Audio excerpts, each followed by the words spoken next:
क्या आपने कभी सोचा है भगवान जगन्नाथ को खिचड़ी का भोग ही क्यों चढ़ाया जाता है? इसके पीछे छुपी है एक सच्ची भावुक और भक्ति भाव से भरी कहानी कर्माबाई की।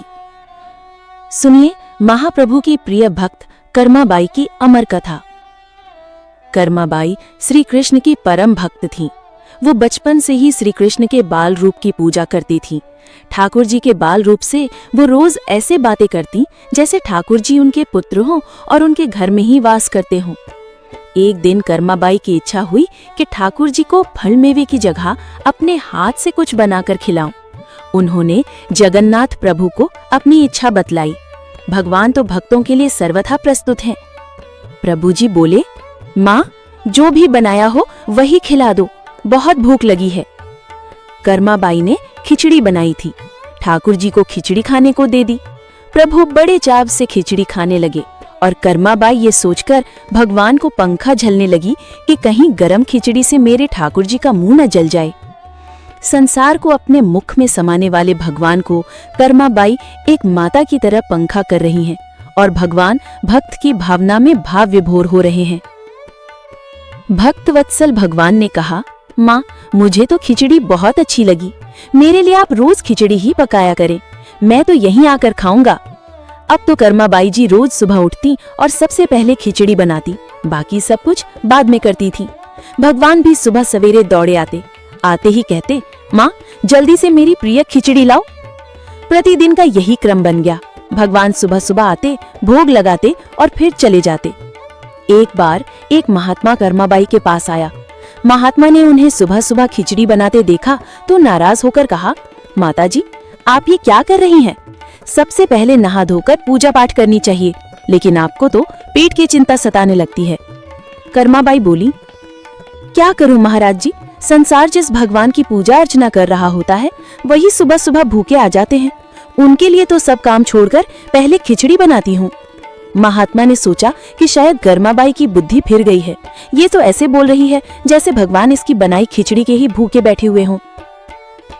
कर्माबाई को समझाने लगे, माताजी तुम भगवान को अशुद्ध कर रही हो। सुबह स्नान के बाद पहले रसोई की सफाई करो, फिर भगवान के लिए भोग बनाओ। अगले दिन कर्माबाई ने ऐसा ही किया। जैसे ही सुबह हुई भगवान आए और बोले, माँ मैं आ गया हूँ, खिचड़ी लाओ।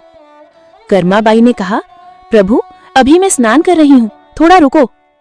थोड़ी देर बाद भगवान ने फिर आवाज लगाई, जल्दी करो माँ, मेरे मंदिर के पट खुल जाएंगे, मुझे जाना है। वो फिर बोली, अभी मैं रसोई की सफाई कर रही हूँ प्रभु। भगवान सोचने लगे कि आज माँ को क्या हो गया है, ऐसा तो पहले कभी नहीं हुआ। फिर जब कर्माबाई ने खिचड़ी परोसी तब भगवान ने झटपट करके जल्दी जल्दी खिचड़ी खाई, परंतु आज खिचड़ी में भी रोज वाले भाव का स्वाद भगवान को नहीं लगा था। फिर जल्दी जल्दी में भगवान बिना पानी पिए ही मंदिर में भागे। भगवान ने बाहर महात्मा को देखा तो समझ गए, अच्छा तो ये बात है, मेरी माँ को ये पट्टी इसने ही पढ़ाई है। अब यहाँ ठाकुर जी के मंदिर के पुजारी ने जैसे ही मंदिर के पट खोले तो देखा भगवान के मुख पर खिचड़ी लगी हुई है। पुजारी बोले, प्रभु जी ये खिचड़ी आपके मुख पर कैसे लग गई है? भगवान ने कहा, पुजारी जी मैं रोज मेरी कर्माबाई के घर पर खिचड़ी खाकर आता हूँ। आप माँ कर्माबाई जी के घर जाओ और जो महात्मा उनके यहाँ ठहरे हुए हैं उनको समझाओ, उसने मेरी माँ को गलत कैसी पट्टी पढ़ाई है। पुजारी ने महात्मा जी से जाकर सारी बात कही कि भगवान भाव के भूखे हैं। ये सुनकर महात्मा जी घबराए और तुरंत कर्माबाई के पास जाकर कहा, माताजी माफ करो, ये नियम धर्म तो हम संतों के लिए है। आप तो जैसे पहले खिचड़ी बनाती हो वैसे ही बनाएं, आपके भाव से ही ठाकुर जी खिचड़ी खाते रहेंगे। फिर एक दिन आया जब कर्माबाई का प्राण छूट गया। उस दिन पुजारी ने मंदिर के पट खोले तो देखा भगवान की आंखों में आंसू हैं और प्रभु रो रहे हैं। पुजारी ने रोने का कारण पूछा तो भगवान बोले, पुजारी जी आज मेरी माँ कर्माबाई इस लोक को छोड़कर मेरे निज लोक को विदा हो गई है, अब मुझे कौन खिचड़ी बनाकर खिलाएगा? पुजारी ने कहा, प्रभु जी आपको माँ की कमी महसूस नहीं होने देंगे, आज के बाद आपको सबसे पहले खिचड़ी का भोग ही लगेगा। इस तरह आज भी जगन्नाथ भगवान को खिचड़ी का भोग लगाया जाता है।